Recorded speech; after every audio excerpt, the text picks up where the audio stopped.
After weeks in limbo at sea, overnight, 2 Holland American cruise ships given the green light to cross the Panama Canal. The government there granting priority canal privileges to the MS Zaandam and the MS Rotterdam, citing humanitarian and safety reasons.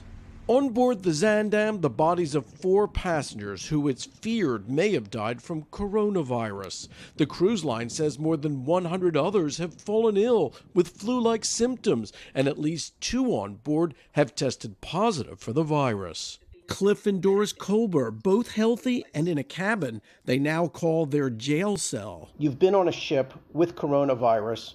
I assume you've been hiding in your room, but what has that anxiety been like? I mean, you're so close to it all. But I visualize a big bad boogeyman germ waiting outside the door. There is also passenger confusion. On Sunday, the Colbers say because they have no symptoms, they were told they were selected to move from the Zaandam, the ship with suspected coronavirus, to the Rotterdam. Orlando Ashford, Holland America president, in a video statement. So first and foremost, I want to dispel the myth that there is an intention to create a healthy ship and a sick ship that will be managed separately. Instead, Holland America says the passengers who had interior rooms were moved to the other ship to give them a window and ventilation. The biggest problem now, where will both ships dock? They're scheduled to come to Port Everglades in Fort Lauderdale, but now there is growing pressure to turn them away unless there is a way to isolate everyone with or without symptoms. Fort Lauderdale's mayor. These 2 ships cannot dock in Fort Lauderdale if there are sick passengers on board without any medical treatment there to meet them.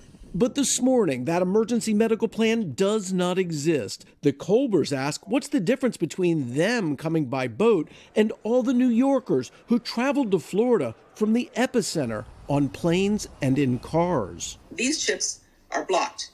People coming into the airport can turn around, go back home, or get a car and go somewhere else. We can't. We're in the middle of the ocean. We're stuck. So why are they picking on us? The passengers who got on these cruise ships got on March 7th. It was 24 hours later that the State Department issued its warning, as you noted at the top, Hoda. One of the questions that Colbers and other passengers have on these ships, of course, is, if I'm not sick, will I get sick? And if I can't come into port here, is it possible that we could die at sea? Very, very difficult situation, Hoda. Oh, that is totally terrifying. So the question is, Gary, if they do get turned away from Fort Lauderdale, like, how does this whole thing get resolved and how long will it take? Well, there's going to be a commission meeting, and the Broward County Commissioners are going to have a meeting tomorrow to decide. They have a very short window because the ships are already in the Caribbean Sea to decide, will they let them in? One idea being floated is that everybody on board, whether they're showing symptoms or not, would be taken down to Homestead Air Reserve Base and treated and quarantined there for at least 14 days. But that is a plan that does not currently exist, and the mayor of Fort Lauderdale says he believes it's going to take President Trump's intervention to make something like that happen.